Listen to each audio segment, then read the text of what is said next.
The Radio Memories Network is brought to you in part by Liberated Syndication, podcast publishing made easy, libsyn.com. That's libsyn.com.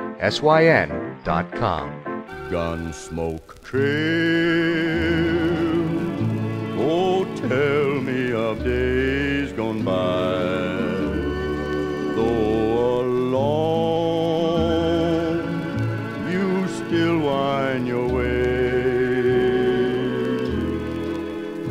All the ghostly horsemen riding as they speed the eastern mail.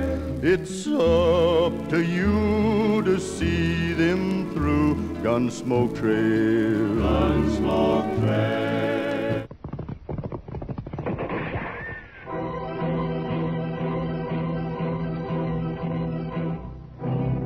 Gunsmoke, brought to you tonight by Plymouth, with an invitation for you to visit a Plymouth dealer's tomorrow.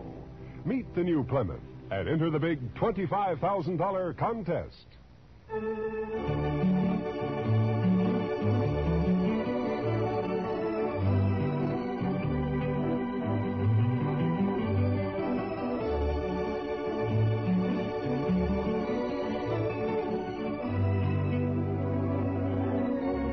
Throughout Kansas and in the territories on west, there's just one way to handle the killers and the spoilers, and that's with a U.S. Marshal and the smell of gun smoke.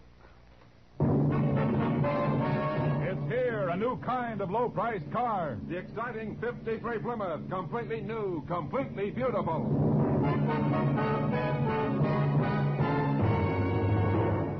Yes, it's the new Plymouth for 1953. The first truly balanced car in the low-priced field. More glamorous lines, more powerful engine, more luxurious comfort. What a beauty. The new 53 Plymouth is lower to the road with a lot lower look. New color schemes and two-tone color harmonies available in all models. How does she travel? Man, Plymouth puts out the best ride in the business. Smooth as sailing, even in the back seat. And the Plymouth engine's been stepped up to 100 horsepower for pickup with plenty of flash. Visibility? Say, there's a one-piece curved windshield, a new type with no troublesome distortion, and you sit chair height in a Plymouth, so you get the full benefit of Plymouth's new down-sweeping hood. You really see right down in front of your car. Bigger side windows, too, and a huge wraparound rear window, so everyone gets a view as big as all outdoors. The new 53 Plymouth's an exciting car, any way you look at it. A great advance in car value at no advance in price. In fact, 4 new Plymouth models actually cost less than last year. So don't put off seeing it. Meet the new 53 Plymouth at your nearby Plymouth dealers. If you go in tomorrow, you may win one free in the big Meet the New Plymouth contest.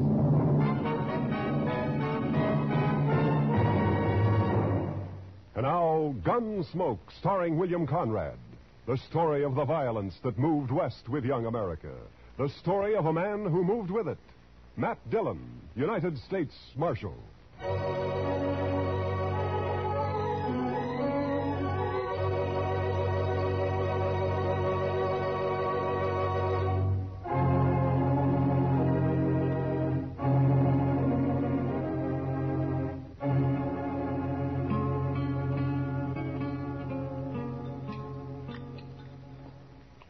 The cook sure must have had a bad night, Mr. Dillon. Well, how do you figure that, Chester? Well, sir, I never saw so much chili pepper on a couple of poor eggs. He must figure everybody's got a hangover this morning. Almost everybody usually has of a Sunday around here. Well, now, I clean forgot all about it being Sunday. No. So that's why Jim Cobbett's all dressed up over there, huh? First time I've ever seen him with his hair combed in. Well, haven't you heard about Jim, Chester? He's going to get married. He's got his wife-to-be coming in on the train from back east today. Jim Cobbett? Yeah. Well, now, what sort of a woman would that be, Mr. Dillon, who'd come clear to Dodge City to marry a fellow like Jim? Nah, Jim's a good man, Chester. It's just that, well, living out on that homestead of his year after year's made him grow a little off-center, so... Loneliness will do that to a man sometimes. Morning, Marshal. Chester. Morning, Hank. Well, what do you think of that old goat Jim Cobbett getting himself hitched? It's a fine thing, I'd say. Well, Jim's no older than you are, Hank Lewis. Older, maybe. A lot less respectable. Now you're talking your usual nonsense, Hank. Am I, Marshal? What about Jim's first wife who disappeared off of that place he had up north on Hackberry Creek? Just plain disappeared, she did. Jim never explained that, and nobody ever saw her again either. Oh, you're worse than an old woman with your gossip, Hank. Jim's never done anything to you, Hank. Nothing except stake his homestead on the only spring south of the Smoky that didn't dry up. Cheated me out of it, that's what. He filed his claim 2 weeks before you did, Hank, and everybody knows it. Sneaked into town, that's what he did. Sneaked into town behind my back. Still telling your lies, ain't you, Hank Lewis? Now, you keep away from me, Jim. Keep away. I've never bothered you, Hank. But I hear you talking around Lila. When she gets here, I'll hurt you. I'll hurt you bad. What is it you want to hide from her, Jim? Maybe that business about your first wife? All right, don't touch that gun, Hank. Not a move. You arrest him, Marshal. You saw it. Get up. Put him in jail now. I didn't touch him. Shut up. Now, you're just lucky you weren't killed. Now, you get out of here and stay away from Jim. It's his wedding day, and if I find you bothering him again, I'll throw you in jail. Now, go on, move. Fine all we got around here, Hank. It's packing up and happening. Sorry to make trouble, Marshal, but I won't hold for his making that talk around Lila. Oh, forget it, Jim. Just keep clear of him for a while. What time's the wedding? About 3 o'clock. At least that's when the preacher said he'd come down. It'll be at the church, won't it, Jim? Well, no. The preacher thought maybe it'd be better to do it somewhere else. It's because of... Yeah, sure, Jim. Dodge City House would be a fine place, wouldn't it? That's just what I'd planned, Marshal. I brought a jug of corn in with me in case anyone came around, maybe. Jim, I wouldn't miss it for the world. I'm going to be there for sure. Yeah, me too, Jim. I certainly do enjoy a wedding. I never got married myself, but I sure do like to watch. See you later, Jim. Sure, Marshal. We'll be there, Jim. Bye.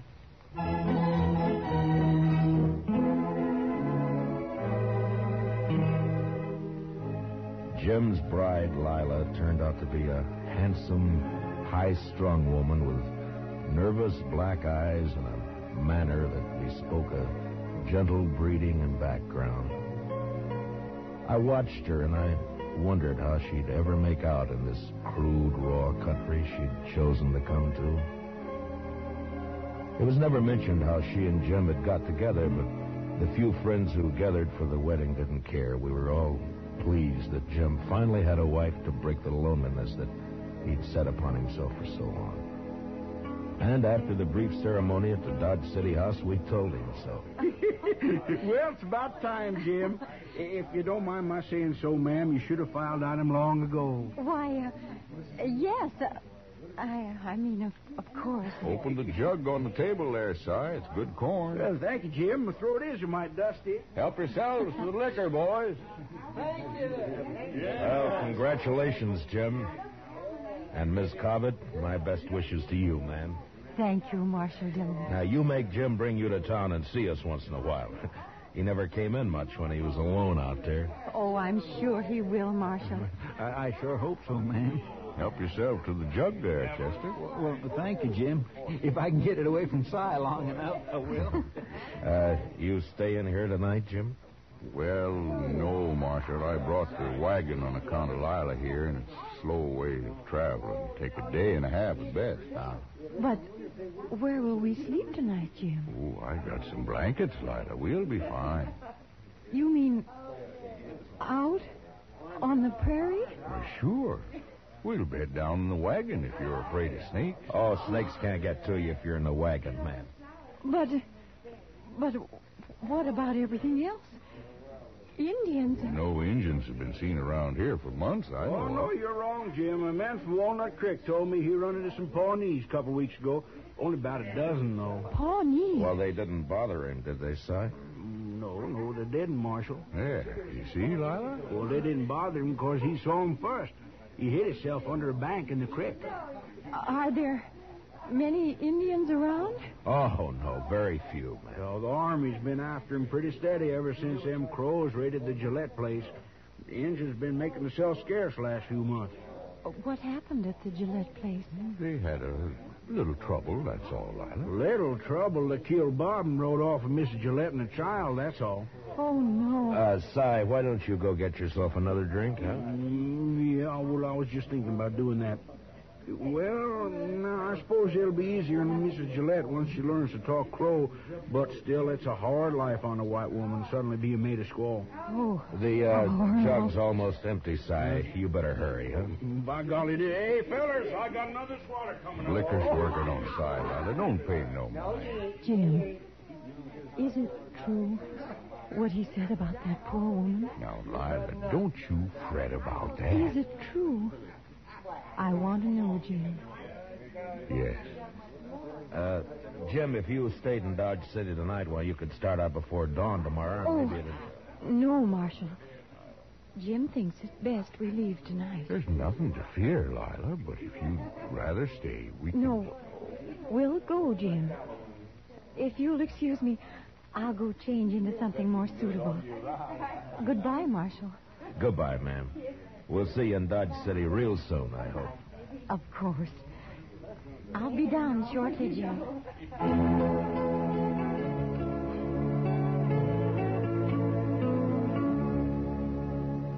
Maybe it was best that way for Lila to face out her first night on the prairie, not far from Dodge.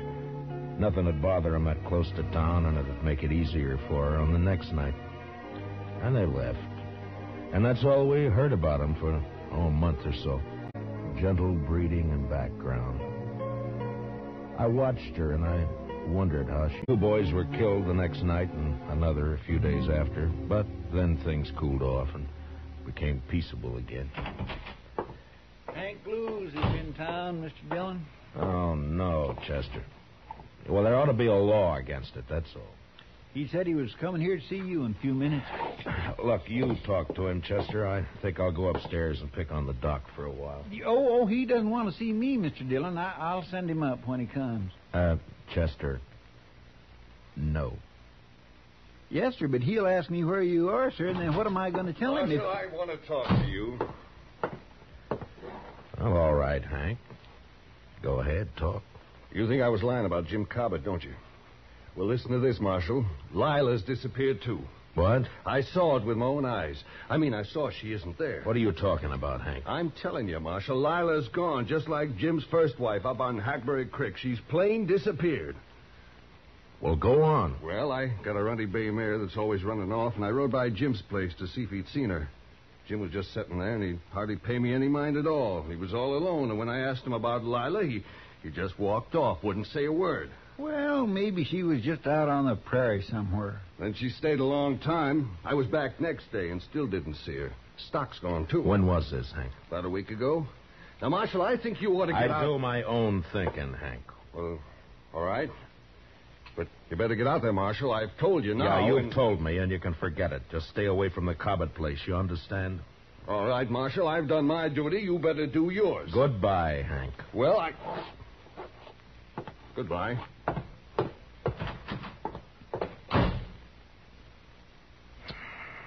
What are you going to do, Mr. Dillon? Only thing we can do, Chester. Go saddle our horses, will you? I got some things to clean up around here. Yes, Mr. Dillon.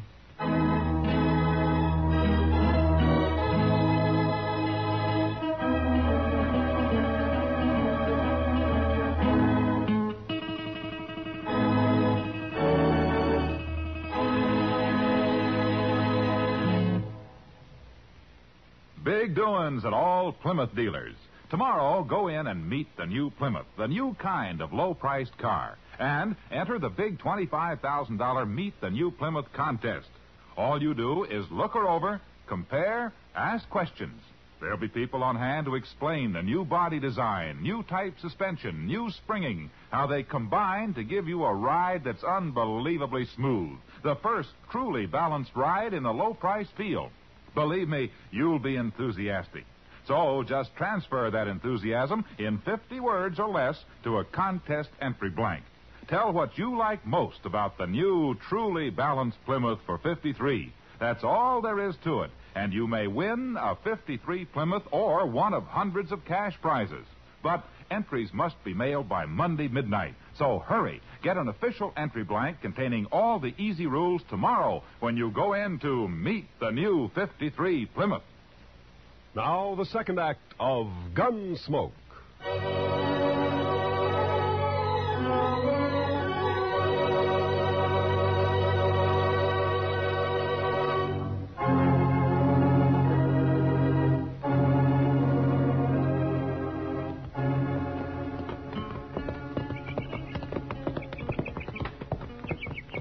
Sure looks quiet around here, Mr. Dillon. Yeah.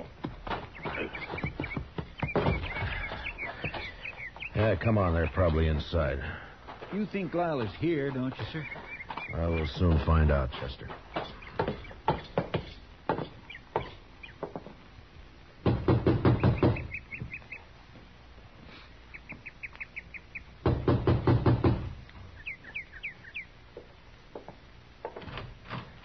Hello, Jim. Well, hello, Marshal. Chester, Hello, Jim. come in.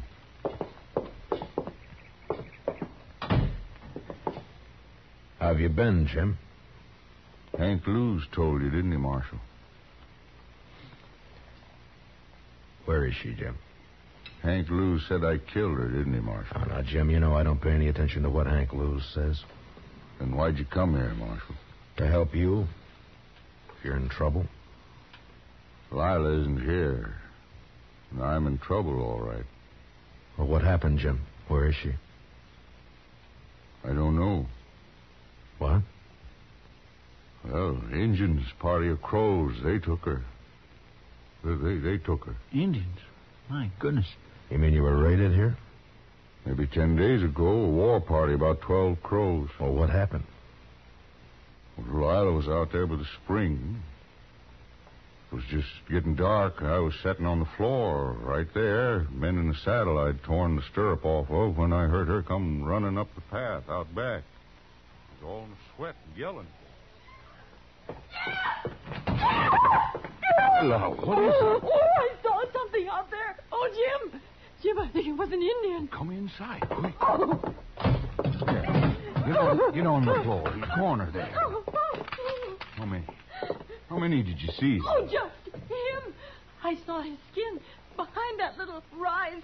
Oh, Jim, don't let him get Easy me. now, Lila. Oh. Don't. Oh.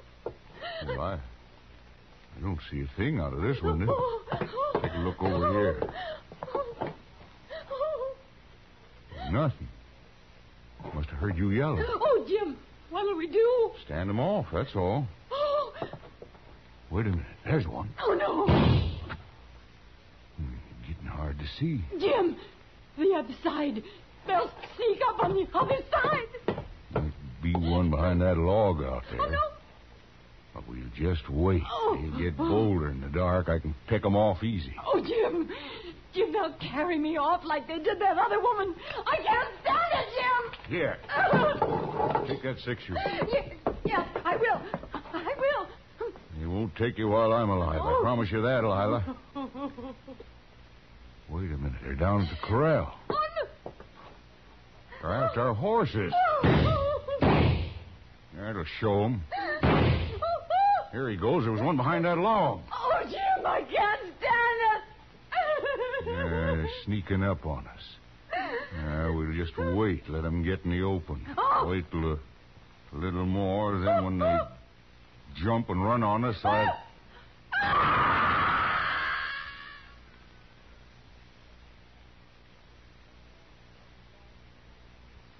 Well, go on, Jim. What happened then? Yeah. What'd they do when they rushed you? Well, one of them must have got in the window behind me. When Lila screamed, I was knocked out, and when I come to, the Indian was gone. Lila was gone, too. Were you shot, Jim, or what? No. Injun must have got behind me somehow and clubbed me, that's all. Did you try to follow him? How could I, Marshal? They run off. The horses stole them. Yeah, I see. Anyway, I was out a long time. There wasn't a sign of anybody when I come to. Well, they could be in the Rocky Mountains by now. We'd never find them. I'll report this to Colonel Jenkins at Fort Dodge, and he can spread the word through the Army post. Thanks, Marshal. I'm sorry, Jim. But I guess that's all I can do for you. Sure, Marshal. Come on, Chester. Let's take a look around outside and then get back to Dodge City. Yes, sir. So long, Jim. I sure am sorry it happened. So long.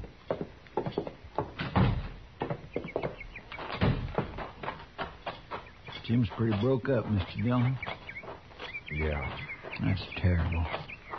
Her a squaw now. Yeah. My, aren't those pretty, Mr. Dillon? What?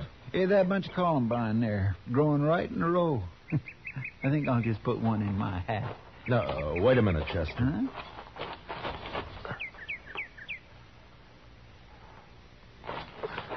I wouldn't pick them, Chester.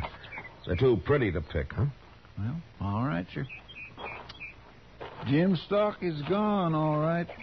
Mm-hmm. You know, Mr. Dillon, Jim Cobbett ain't the luckiest man in the world, is he? Well, he sure isn't, Chester.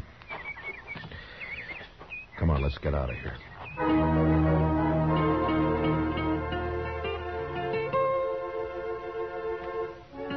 It was the day after we got back to Dodge City that the trouble started, as I expected it would. Chester spread the story about the Indians kidnapping Lila Cobbett, and it wasn't long before some of the men began to question it. And a group of them, headed, of course, by Hank Lewis, came to see me. Marshal, we want to know when you're going to arrest him. Hank, it'd be better if you'd let somebody else do the talking. Your record against Jim Cobbett's pretty strong. Marshall's right, Hank. You always did talk too much anyway. I want justice done, that's all, and I mean to get it. Oh, shut up, Hank. Marshal, Hank sort of talked us into thinking you don't aim to do anything about Jim Cobbett. Is that true? Well, what's your idea, Merritt? Well, go out there and arrest him and find Lila's body if you can. You think Jim murdered her, is that it? Looks that way. You sure don't believe his story, do you, Marshal? No, not all of it. Jim did her in just like his first wife, that's what.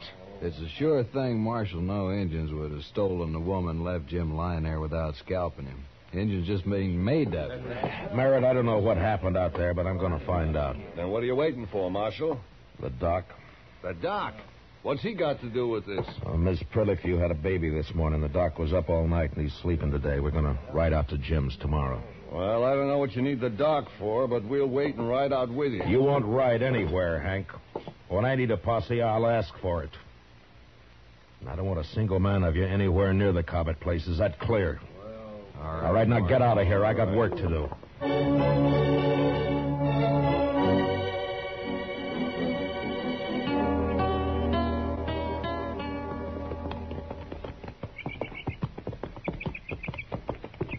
It's a mighty lonely-looking place, Matt. Yeah, indeed. I wonder what Lila Cobbett thought when she first saw it. She must have been mighty fond of Jim to come here at all, seems to me. Yeah. Well, I hope Jim's still there. Isn't that him there? Down by the corral there, isn't it? Oh, yeah. He's got a new horse. Oh.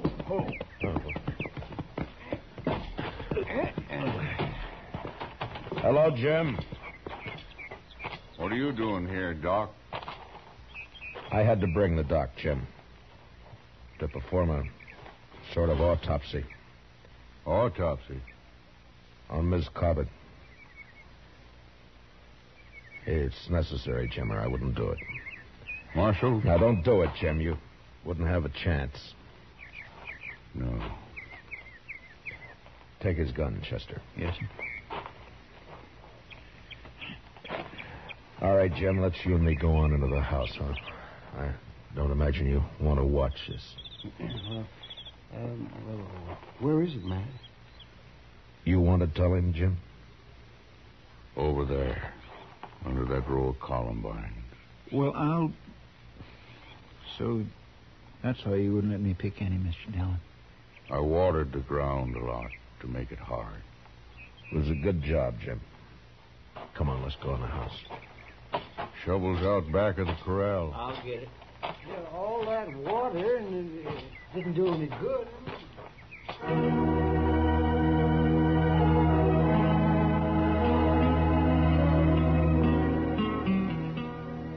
In the house, Jim sat with his back to the wall, his hands clasped tightly across his knees. He was so gaunt and leathery that I wondered if he'd bothered to eat anything at all since this had happened. He just sat there as if waiting to be sentenced and not caring very much one way or the other. Finally, Doc and Chester were finished, and they came into the house. Got back to Dodge City that the trouble started, as I expected it would. Chester spread the story. I know, but what did you find? Well, she was killed by a .45. Fired at close range. Bullet entered her head just under... Never mind, Doc. Jim's gun here is a .45, Mr. Dillon. You want to tell us about it, Jim? You think I killed her, Marshal? Well, it looks that way, Jim. But I still can't believe it. Thank you, Marshal. If you did it, Jim, you're going to hang for it.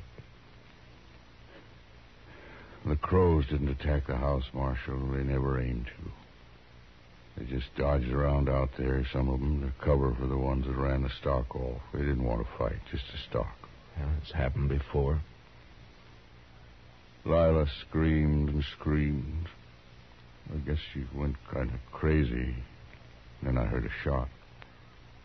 First I thought she was shooting at the engines, but then I saw her on the floor there.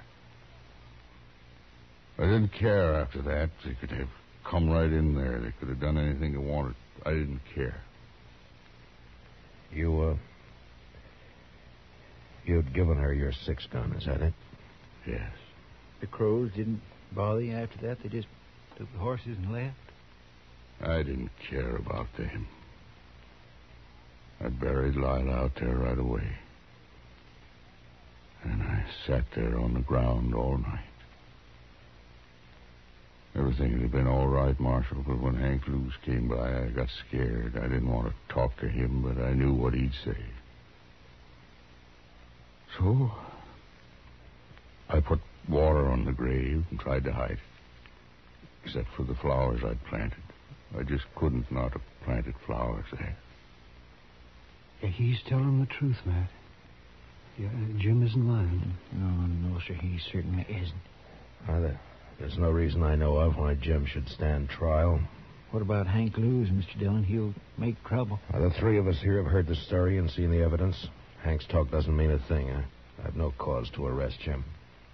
Then I can go, Marshal. Go? Go where? I don't want to live here anymore. It's like the other place up north after my first wife rode off. She just said goodbye and rode off one day. I was ashamed of that, so I never told nobody what happened. I left the place. Like I'm leaving this one. Well, you got to settle down sometime, Jim. No, I don't. I got bad luck both places. I won't settle down no more. We won't stop you, Jim. I think I'll go now, Marshal. I don't want to spend another night here. I'll get my things together. Yeah. We'll wait outside. Come on, Chester. Doc.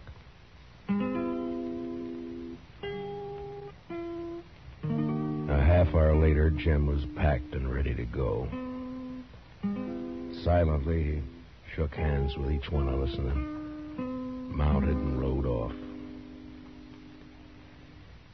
Yeah, the prairie had dealt hard with Jim Cobbett, but the man was too tough and dry not to survive somehow.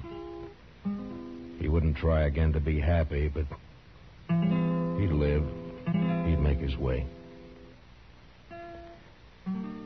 We watched him disappear while the sun went, and the land cooled and became still and quiet.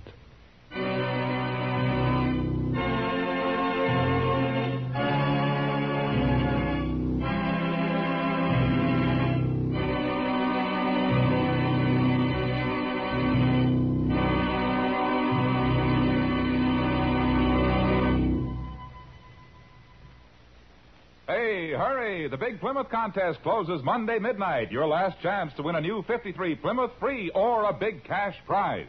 Go to your nearby Plymouth dealers tomorrow. Meet the new Plymouth. Look it over stem to stern. Ask questions. Find out all about this new kind of low-priced car. Then, on an official entry blank in 50 words or less, tell what you like most about this great new beauty. But remember, entries must be mailed by Monday midnight, so be sure to visit your Plymouth dealers tomorrow to pick up your contest entry blank and meet the new 53 Plymouth.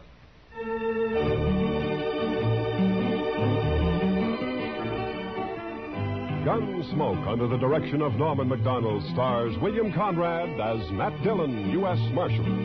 Tonight's story was specially written for Gunsmoke by John Meston, with music composed and conducted by Rex Corey. Featured in the cast were John McIntyre and Jeanette Nolan, with Paul Duval, Jack Crucian, and Harry Bartell. Parley Bayer is Chester, and Howard McNear is Doc. Gunsmoke was brought to you by Plymouth, along with a reminder that you visit your Plymouth dealer tomorrow and enter the Meet the New Plymouth contest. Remember, entries must be mailed before Monday midnight. Clancy Cassell speaking. This is the CBS Radio Network.